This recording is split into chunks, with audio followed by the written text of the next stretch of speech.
el Centro Apostólico Altar de Jehová de Eclesía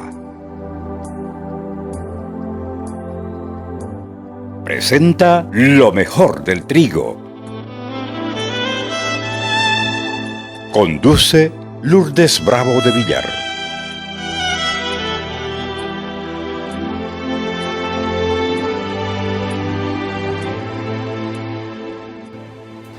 Mateo capítulo 4, verso 18 al 20. Dice la Escritura así: pasando Jesús al mar de Galilea, vio a dos hermanos, Simón, llamado Pedro, y a su hermano Andrés, que echaban la red en el mar, porque eran pescadores. Y les dijo: venid en pos de mí y os haré pescadores de hombres. Ellos entonces, dejando al instante, diga instante, al instante las redes, ¿qué hicieron? Lo siguieron. ¿Cuántos son padres aquí? La mayoría somos padres. Y a veces la gente dice: este no sabe lo que son sus hijos. No es que los padres no vemos o no sabemos lo que nuestros hijos hacen a veces. Lo que pasa es que Dios nos da la capacidad de amarlos como son. Y esta capacidad de amor la heredamos de Dios que es nuestro Padre. Él nos ve, Él sabe cómo somos, sabe lo que pasa por nuestra mente, y aún así, aunque lo ofendemos muchas veces con nuestra actitud, Él nos ve como Padre. Ve nuestros errores, ve nuestra humanidad, ve nuestra carnalidad, le da pena, porque sabe que cada cosa mala que nosotros hagamos tiene su cosecha. Otras veces muchos dicen: yo no puedo ser cristiano porque no puedo dejar de pecar. Dios debe estar harto de mí, porque siempre estoy resbalando en lo mismo. Y este pensamiento nos va devaluando, haciéndonos olvidar su paternidad, que si bien es cierto que Él nos ve y conoce nuestras debilidades, conoce nuestros defectos, pero Dios no se queda ahí, porque Él ve los valores que Él ha puesto en nosotros más allá de nuestros defectos. Dios nos ama siempre, tanto cuando somos fuertes que cuando somos débiles, cuando no pecas y cuando pecas. Te sigue amando porque te tiene mucha pena, porque Él sabe que vas a cosechar el fruto de tu pecado, pero igual te sigue amando. ¿Cómo lo sé? Porque la Escritura dice que cuando nosotros estábamos muertos en nuestros delitos y en nuestros pecados, Él se entregó a sí mismo por nosotros. ¿Por qué lo hizo? Simplemente porque nos ama. ¿Por qué se predica el Evangelio? Porque Él nos ama y peleará por cualquiera pecador para que sea libre. Todos recibimos diariamente buenas y malas noticias. Jesús tuvo un día malo cuando recibió la noticia de la muerte de Juan el Bautista, que era su primo, era su amigo, era su servidor, y lo alabó. Él dijo: les digo que entre los nacidos de mujer no hay nadie mayor que Juan. Sin embargo, el más pequeño en el reino de Dios es mayor que Juan. el más grande entre los nacidos de mujer, murió asesinado como mártir de la fe, murió decapitado en la cárcel de Maqueronte, cerca del Mar Muerto, en un lugar que era mitad cárcel y mitad palacio, un lugar donde vacacionaba el lascivo rey Herodes. Y la sangre de Juan el Bautista fue derramada por la pasión que sentía por Jesús. Él no podía ocultar el mensaje que le había sido encomendado. No podía disminuir el nivel de santidad de su predicación. Él hablaba con franqueza, esa franqueza que solo Dios la puede dar a quien se somete y acepta la misión que Dios le da. Hablaba con valentía, hablaba con libertad, hablaba con coraje para resistir la oposición de los pecadores y siguió predicando la verdad hasta el final.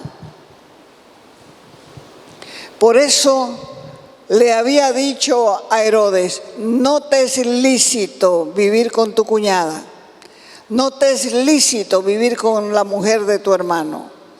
Juan murió pobre, encarcelado, oprimido, víctima del capricho de gente con poder. Y desde entonces la historia no ha cambiado porque sigue igual. Los poderosos, los abusivos, los intocables de cada época no tienen respeto por la dignidad humana. Por eso vino Cristo después de Juan, para revelar los corazones de muchos, para sacar a luz las verdades o las verdaderas intenciones del corazón humano. Esta confrontación entre Juan y Herodes no ha terminado. Los justos siempre son una molestia para los poderosos, para los que no tienen escrúpulos, para los que no tienen miramiento, para los que no tienen el más mínimo respeto por los demás. Porque si predicas de santidad, si predicas de integridad, Herodes quiere tu cabeza. Por eso coloca mentiras, falsedades, engaños, calumnias. Precisamente porque sabe que si logra conquistarte, te va a asediar luego y luego te va a robar tus pensamientos y vas a quedar completamente controlado, intervenido, vigilado por él. Ese momento que le trajeron la noticia a Jesús, él recibió dos noticias. La primera fue el encarcelamiento, el encierro, la reclusión de Juan. Y la segunda, después de 10 meses de estar preso, la muerte de Juan. Así que era un día malo para Jesús. Cuando uno tiene un día malo, en vez de ponerse a comentar con sus amigos, Jesús buscó un lugar solitario para estar con su Padre. Cuando recibas malas noticias, el mejor lugar es la presencia de Dios, porque ahí podrás desahogarte. Necesitas tiempo para pensar, necesitas tiempo para vaciarte, necesitas tiempo para orar y para llorar en su presencia. ¿Cuánto tiempo hace que no lloras delante de Dios? Porque el corazón se endurece. Y sabe que está la presencia de Dios y no siente nada. La Escritura dice que donde dos o más están reunidos en su nombre, ahí está Dios. ¿Lo dice o no lo dice? Lo dice. Entonces somos más de dos. Aquí está la presencia de Dios y ni siquiera puedes conectarte con la alabanza. Ni siquiera. ¿Cuánto tiempo hace que no lloras delante de la presencia de Dios? Uno llora cuando se enoja, uno llora cuando tiene problemas, uno llora cuando tiene escasez, uno llora cuando le pasa algo a los hijos, uno llora por muchas cosas, pero jamás se acerca a llorar delante de Dios porque se siente vacío. Y llora delante de Dios porque no entiende la palabra, no entiende la predicación.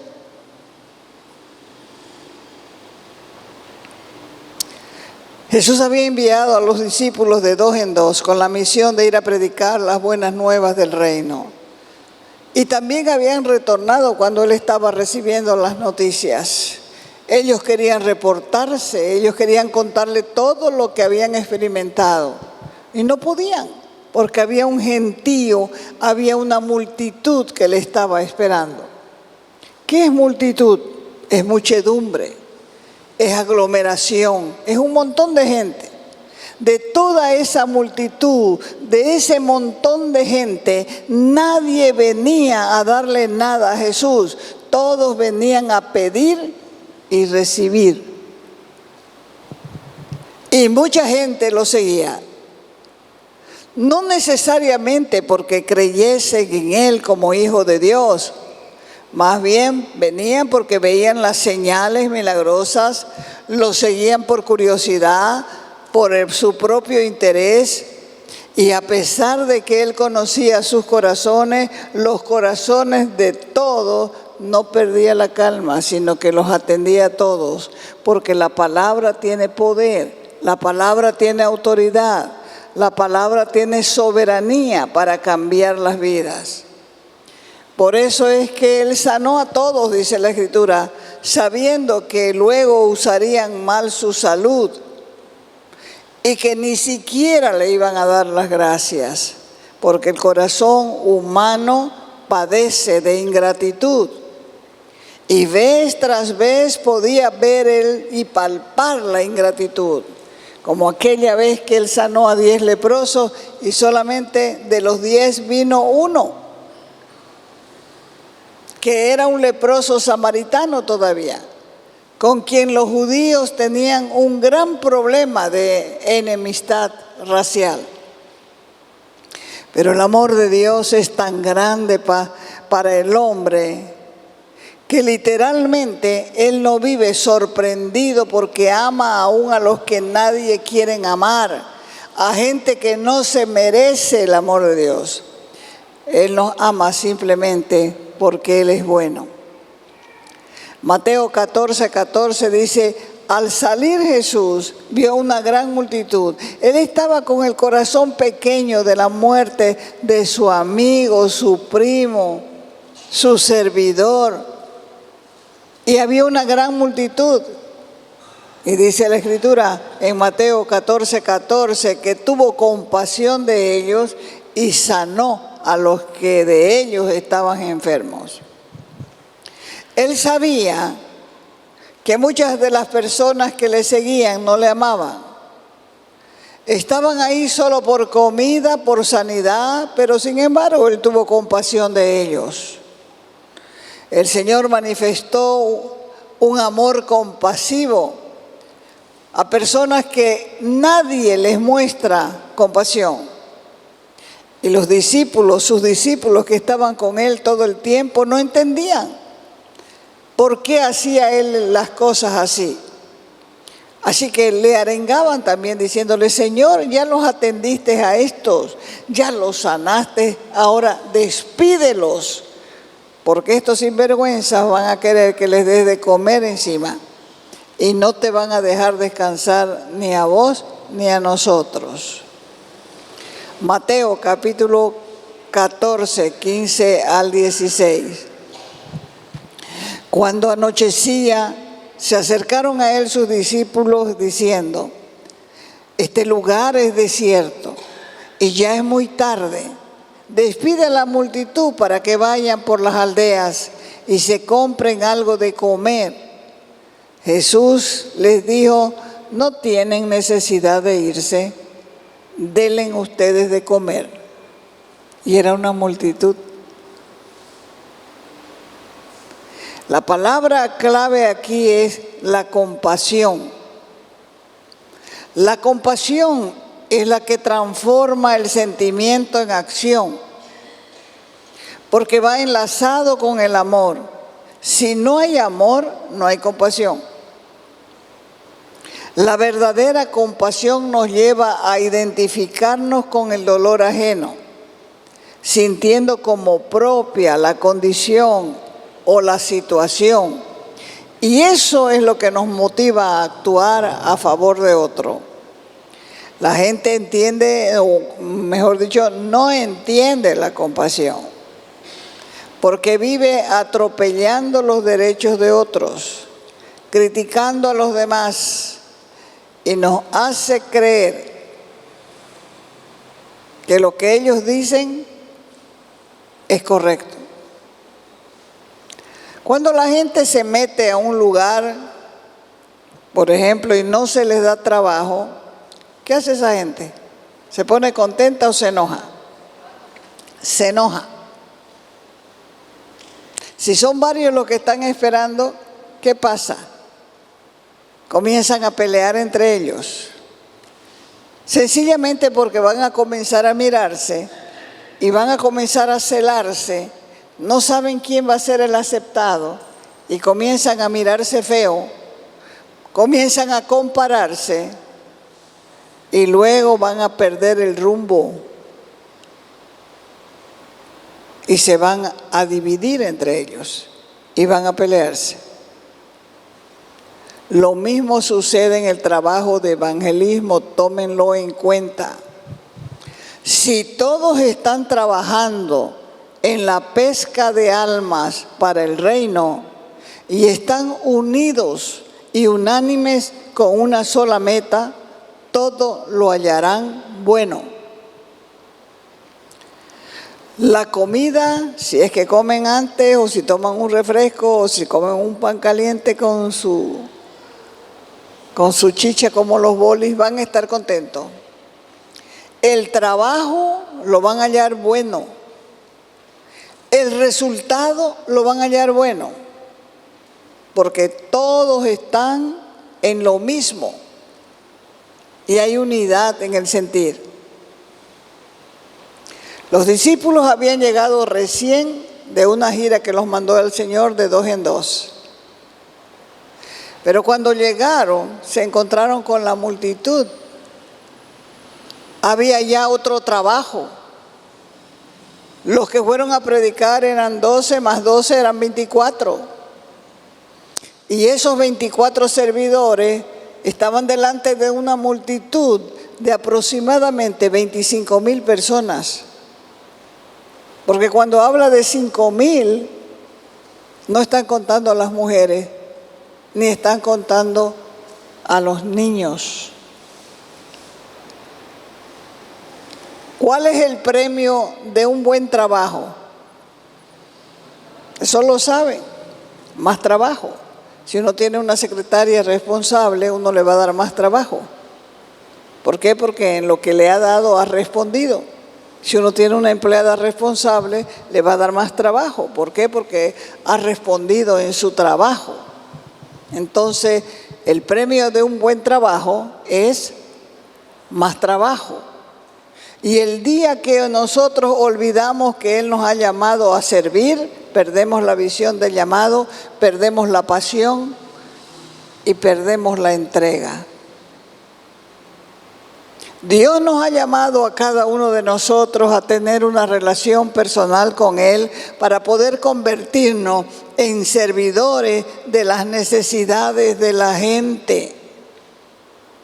La iglesia tiene que demostrar amor, el amor de Dios, porque el día que nosotros perdamos la pasión por las almas y dejemos de ir por los perdidos, vamos a comenzar a pelearnos, vamos a comenzar a mirarnos unos a otros y vamos a perder el rumbo de nuestras vidas.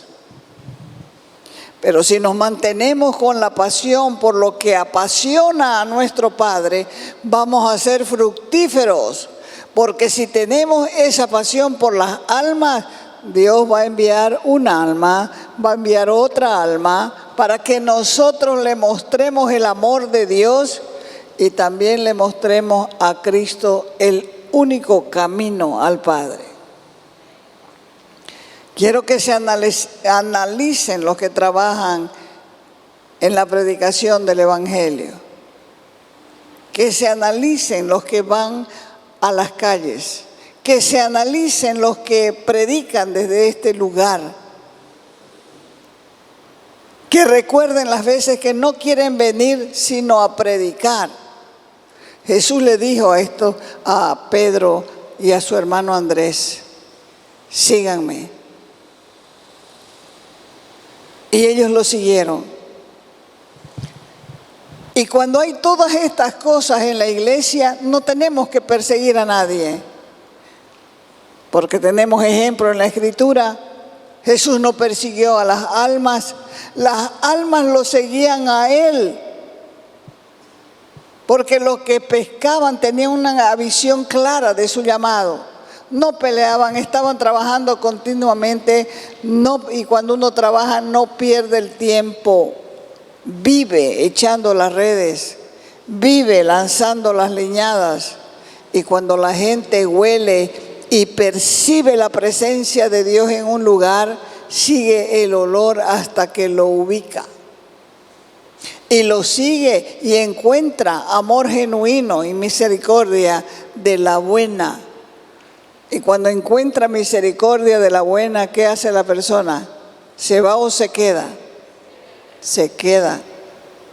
Es como cuando alguien pasa oliendo rico a perfume. El que queda deja una estela de buen olor, ¿no es cierto? Y el que queda buscando quién pasó con ese olor tan agradable. Nuestra misión y nuestra visión es la misma: ganar almas para el reino en todo tiempo. Porque si no hacemos el trabajo, vamos a terminar peleando entre nosotros. Vamos a terminar divididos, perdidos, sin palabra para dar, sin consejo para aconsejar. Y la gente seguirá también perdida, confundida y hambrienta. Y quiero decirles que hay púlpito para todos, porque el mundo es grande.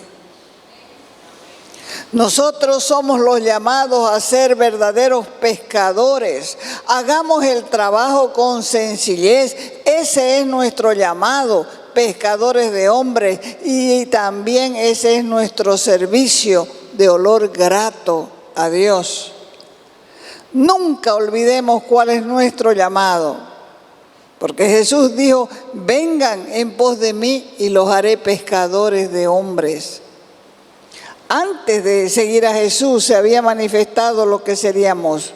Porque ¿quién podrá creer que gente como cualquiera de nosotros que nunca se interesó por Dios, Él pueda convertirlos en personas apasionadas por Cristo?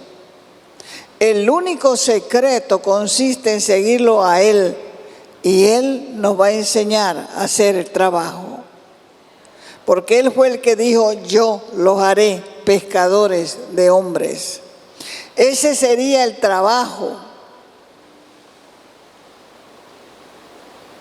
Porque ellos eran trabajadores o no eran.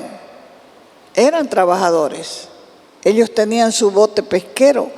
Ellos amanecían pescando, ellos amanecían en la pesca, vivían de la pesca. Pero Dios iba a transformar ese trabajo, esa disciplina, ese deseo de pescar, ya no peces, sino hombres para el reino. Estos pescadores necesitaban un equipo adecuado, como nosotros lo necesitamos: Biblia y conocimiento. Y eso cada día va en aumento para poder compartir nuestra fe. El pescado y las personas se parecen mucho. ¿Cuántos han subido a un bote pesquero? ¿Huele lindo? No huele lindo. Igual los pecadores no huelen lindo. Por eso es que se parecen. Pero los peces van a responder de manera diferente a diferentes carnadas, De igual modo, las personas tienen diferentes intereses y necesidades en la vida y nosotros también tenemos que aprender a satisfacer sus necesidades. El punto más emocionante es el momento en que la persona sale en fe, decide seguir a Jesús. Entonces uno sabe que se ha convertido en un pescador de hombres. ¿Quién es el que pone la pasión en nosotros? ¿Nosotros? No. Dice la Escritura que el Espíritu Santo pone en nosotros tanto el querer como el hacer por su buena voluntad.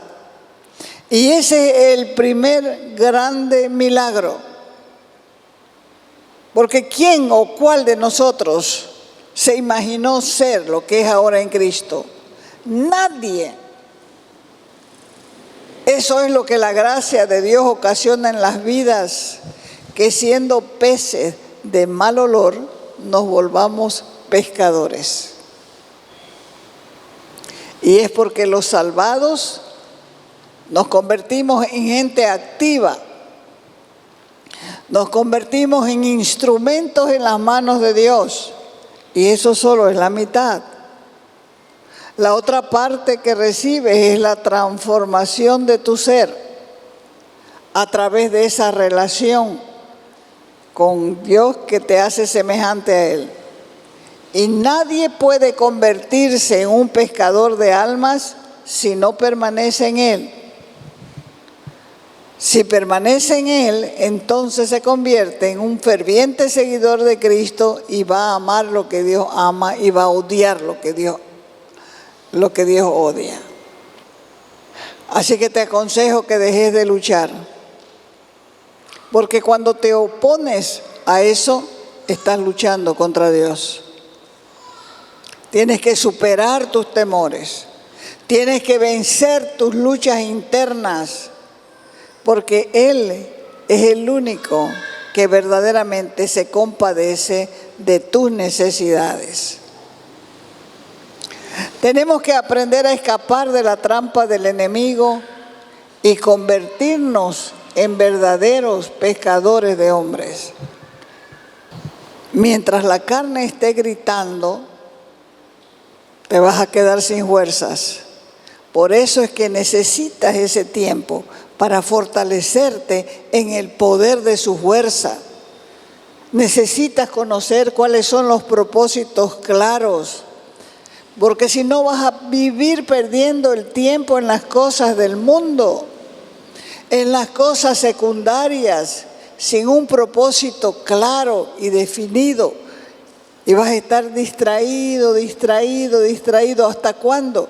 Solo Dios lo sabe. ¿Cuántos saben que Dios no cambia?